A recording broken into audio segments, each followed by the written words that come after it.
বন্ধুরা, তোমাদেরকে আজকে অনলাইন ক্লাসে স্বাগত। তোমরা নিশ্চয়ই ভালো আছো। আজকে আমরা বাংলাদেশ বিশ্ব পরিচয় থেকে অধ্যায় 6 জলবায়ু ও দুর্যোগ এই অধ্যায় থেকে আমরা বর্ণনামূলক প্রশ্ন, নমুনা প্রশ্ন, যে প্রশ্নগুলো সাধারণত পরীক্ষায় আসে, এই ধরনের নমুনা প্রশ্নগুলো তোমাদের আলোচনা করব। তোমাদের জন্য দুটো নমুনা প্রশ্ন আমি নিয়ে এসেছি। একটা হলো দুর্যোগ কি? দুর্যোগের দুইটি প্রাকৃতিক কারণ ও দুইটি মানব সৃষ্ট কারণ। যদি আমরা এই দুর্যোগ কি এই উত্তরটা লিখি তাহলে 2 নম্বর আমরা পাব। দুর্যোগের দুইটি প্রাকৃতিক কারণ ও দুইটি মানব সৃষ্ট কারণ, তাহলে 2 যোগ 2 মোট 6 নম্বর। দেখা যাক এবার দুর্যোগ কি আমরা এই সম্পর্কে আলোচনা করব। দুর্যোগ হচ্ছে একটা মারাত্মক পরিস্থিতি যা মানুষ সহ সকল প্রাণী ও সম্পদের ক্ষতি সাধন করে। যেমন ঘূর্ণিঝড়। ঘূর্ণিঝড় হলে কি হয়, আমরা দেখি যে অনেক লোকজন মারা যেতে পারে, তারপর গাছপালা পশু পাখি মারা যেতে পারে, তারপরে আবাদি জমির ক্ষতি হতে পারে, ফসলি জমির ক্ষতি হতে পারে, এমনকি ঘর বাড়ি নষ্ট হতে পারে। সেজন্য বলা হয়েছে যে দুর্যোগ কি? দুর্যোগ হচ্ছে একটি মারাত্মক পরিস্থিতি যা মানুষ সহ সকল প্রাণী এবং সম্পদের ক্ষতি সাধন করে। দুর্যোগের দুটি প্রাকৃতিক কারণ। দুর্যোগের দুটি প্রাকৃতিক কারণ, একটা হলো অতিবৃষ্টি, আর একটা হলো জলবায়ু পরিবর্তন। তারপর দুইটি মানব সৃষ্ট কারণ। দুইটি মানব সৃষ্ট কারণ কি? অতিরিক্ত গাছপালা কাটা, অর্থাৎ নির্বিচারে গাছপালা কাটা। আর একটা হচ্ছে অতিরিক্ত কলকারখানার ধোঁয়া, যা আমরা বলবো যে নগরায়ন, অপরিকল্পিত নগরায়ন। তাই কি হচ্ছে দুইটি মানব সৃষ্ট কারণ হলো, একটি হলো নির্বিচারে গাছপালা কাটা, আর একটা হলো অপরিকল্পিত নগরায়ন।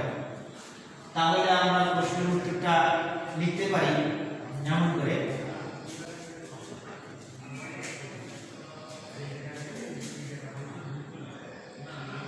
দুর্যোগ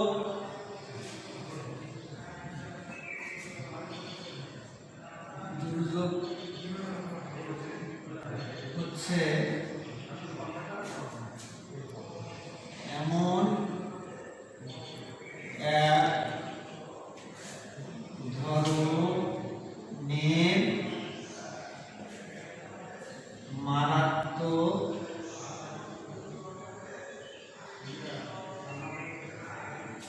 পরিস্থিতি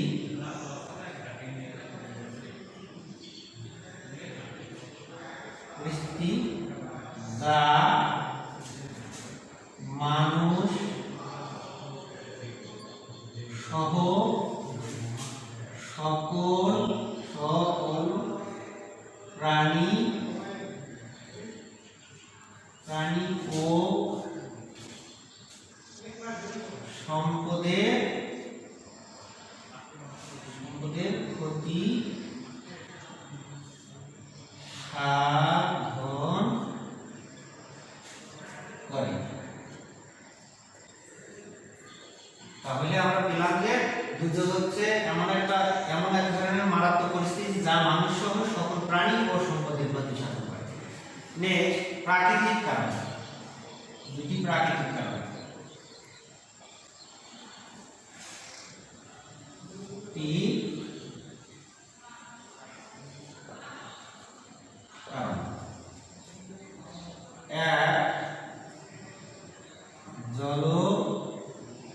জলবায়ু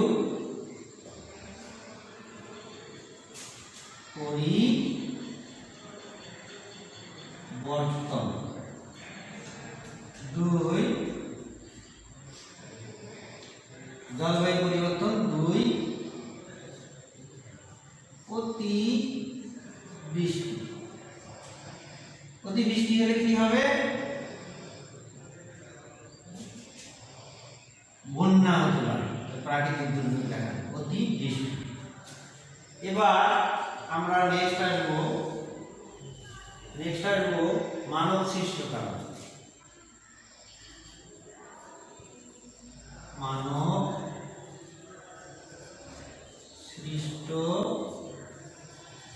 কারণ, মানব সৃষ্ট কারণ, দুটি মানব সৃষ্ট কারণ লিখব। নির্বিচারে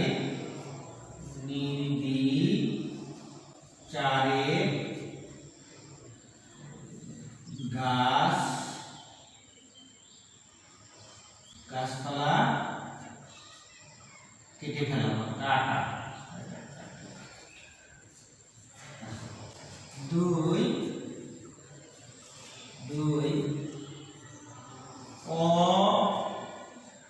অপরিকল্পিত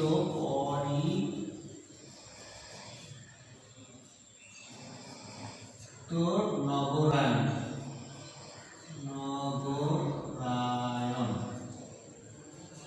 তাহলে আমরা এই প্রশ্নের উত্তর পেয়ে গেলাম যে দুর্যোগ হচ্ছে এমন এক ধরনের মারাত্মক পরিস্থিতি যা মানুষ সহ সকল প্রাণী ও সম্পদের ক্ষতি সাধন করে। দুর্যোগের দুটি প্রাকৃতিক কারণ, এক হচ্ছে জলবায়ু পরিবর্তন, দুই হচ্ছে অতিবৃষ্টি। মানব সৃষ্ট কারণ, দুটি মানব সৃষ্ট কারণের মধ্যে নির্বিচারে গাছপালা কাটা, অপরিকল্পিত নগরায়ন। এবার আমরা নেক্সট কোশ্চেনে আসি। নেক্সট কোশ্চেন হলো বাবুল, নমুনা প্রশ্ন। বাবুল তার মামার সাথে দিনাজপুরে বেড়াতে গেল। দিনাজপুর কোথায়? উত্তরাঞ্চলে। বাবুল তার মামার সাথে দিনাজপুরে বেড়াতে গিয়ে দেখলো সেখানকার খাল বিল নদীনালা শুকিয়ে গেছে, কৃষকরা ফসল ফলাতে পারছে না। বাবুল কি ধরনের প্রাকৃতিক দুর্যোগ দেখলো? এর দুর্যোগের চারটি ফলাফল। তাহলে বাবুল যেখানে গেল, দিনাজপুরে গেল, সেখানে কৃষকরা ফসল ফলাতে পারছে না। এখানে আমরা কি বুঝবো? কেন কৃষকরা ফসল ফলাতে পারছে না, কি ধরনের দুর্যোগ সে সম্পর্কে আমরা দেখি। বাড়িতে মামার সাথে দিনাজপুরে বেড়াতে গিয়ে দেখলো যে খাল বিল শুকিয়ে গেছে। তাহলে এখানে প্রশ্নের উত্তরটা হলো কি ধরনের প্রাকৃতিক দুর্যোগ দেখলো? বাবুল খরা নামক প্রাকৃতিক দুর্যোগ দেখলো। কেননা খাল বিল শুকিয়ে গেছে, তাহলে খরা হলে খাল বিল শুকিয়ে যায়। তা এই কি ধরনের দুর্যোগ দেখলো? তাহলে খরা নামক দুর্যোগ দেখলো বাবুল। প্রশ্ন উত্তর হবে বাবুল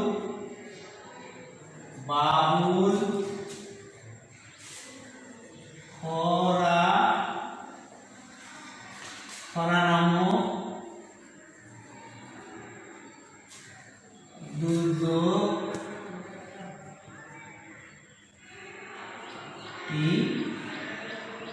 দেখলো।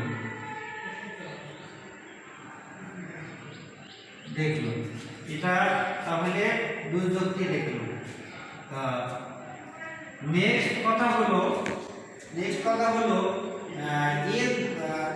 আমরা তাহলে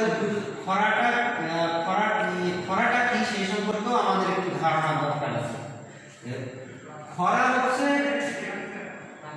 হচ্ছে দীর্ঘ সময় ধরে কোনো এলাকায় দীর্ঘ সময় ধরে শুষ্ক আবহাওয়া এবং অপর্যাপ্ত বৃষ্টি, যেটা কেবল পর্যাপ্ত নয়, যথেষ্ট নয়, প্রয়োজনের তুলনায় যথেষ্ট নয়।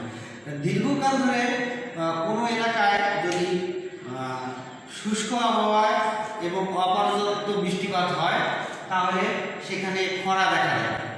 তাহলে আমরা খরা কি সে সম্পর্কেও ধারণা পেয়ে গেলাম। দীর্ঘকাল ধরে কোনো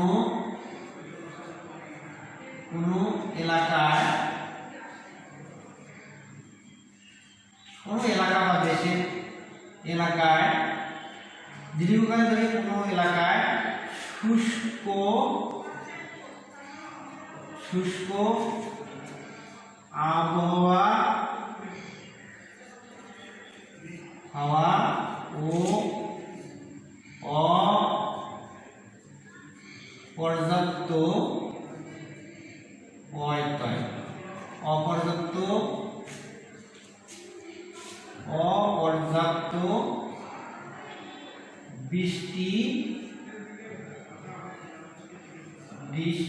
বৃষ্টিপাতের কারণে খরা হয়ে থাকে।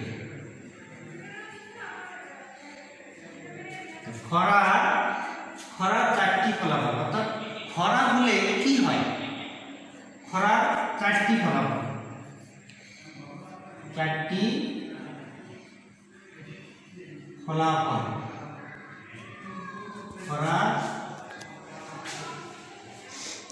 খরার চারটি ফলাফল।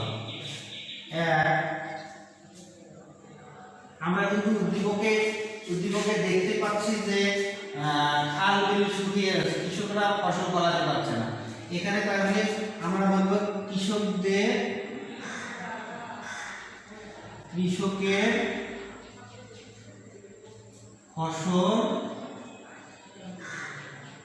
ফসল ফলাতে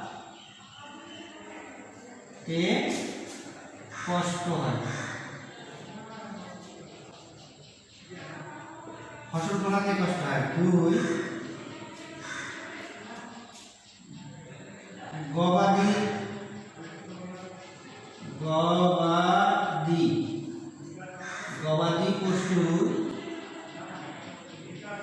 পশুর খাদ্য সংকট দেখা দেয়। খাদ্য সংকট দেখা দেয়। 3,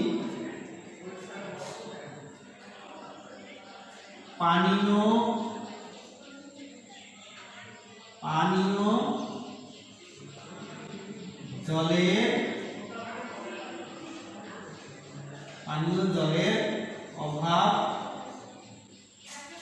জলের অভাব দেখা দেয়। অর্থাৎ পানীয় জলের না লিখে আমরা লিখতে পারি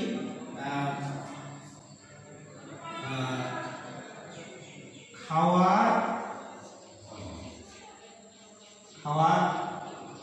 জলের অভাব দেখা দেয়।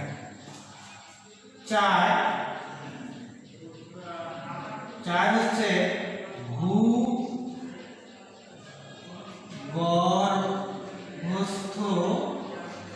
ভূগর্ভস্থ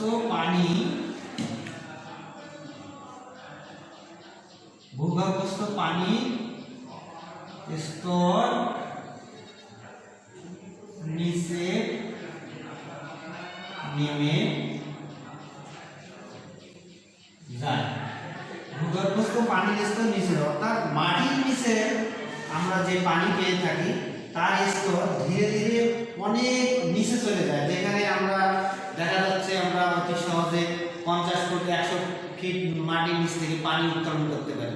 সেটা দেখা যাচ্ছে যে 200 ফিট 300 ফিট নিচে পানি পাওয়া যাচ্ছে। সেজন্য বলা হচ্ছে ভূগর্ভস্থ পানির স্তর নিচে নেমে যায়। তাই শিক্ষার্থী বন্ধুরা, আমরা তাহলে আজকে দুটো নমুনা প্রশ্ন এবং উত্তর সম্পর্কে শিখলাম মোটামুটি। সেটা হলো দুর্যোগ কি, দুর্যোগের দুটি প্রাকৃতিক কারণ ও দুটি মানবসৃষ্ট কারণ দেখো। আর একটা উদ্দীপকলা প্রশ্ন শিখলাম, প্রশ্ন এবং উত্তর শিখলাম। সেটা হলো বাবুল তার মামার বাড়ি দিনাজপুরে বেড়াতে গিয়ে দেখলো সেখানকার খাল বিল শুকিয়ে গেছে, কৃষকরা ফসল ফলাতে পারছে না। বাবুল কি ধরনের দুর্যোগ দেখলো এবং এই দুর্যোগটা কি ধরনের, এই দুর্যোগের 4টি ফলাফল দেখলো। তাহলে বাবুল খরা নামক দুর্যোগটি দেখলো, যে দুর্যোগটি দেখলো তার খরা। আসলে খরাটা কি সেই সম্পর্কে তোমাদের একটা ধারণা থাকা দরকার। দীর্ঘকাল ধরে, অর্থাৎ অনেক সময় ধরে কোনো এলাকায় বা কোনো দেশের যদি শুষ্ক আবহাওয়া অর্থাৎ শুকনো আবহাওয়া বিরাজ করে এবং পর্যাপ্ত বৃষ্টিপাত না হয়, অর্থাৎ অপর্যাপ্ত বৃষ্টিপাত হয়, তাহলে খরা হয়ে থাকে। আর খরার 4টি ফলাফল, অর্থাৎ খরা হলে কি কি হতে পারে, সেটা হলো কৃষকদের ফসল ফলাতে কষ্ট হয়, গবাদি পশুর খাদ্য সংকট দেখা দেয়, কিরকম গবাদি পশুর খাদ্য সংকট দেখা যায় যে মাঠ ঘাট থেকে চৌচির হয়ে গেল, সেখানে ঘাসপালা লতা পাতা অভাব দেখা যায়, সেগুলো সব খরায় মরে যেতে পারে। এই কারণে গবাদি পশুর খাদ্য সংকট হয়। আবার খাওয়ার জলের অভাব দেখা দেয়। কিরকম সব জায়গায় যেহেতু শুকিয়ে যাচ্ছে, পানির স্তর নিচে নেমে যাচ্ছে, এই কারণে খাওয়ার জলের অভাব, পানীয় জলের অভাব দেখা দিতে পারে। ভূগর্ভস্থ পানির স্তর নিচে নেমে যায়। তা শিক্ষার্থী বন্ধুরা, আজকে এ পর্যন্ত। তোমরা ভালো থাকো, সুস্থ থাকো এবং সুন্দর থাকো। আগামীতে আমরা ইনশাআল্লাহ আবারও একত্রিত হব, সাক্ষাৎ হবে। এ পর্যন্ত আল্লাহ হাফেজ।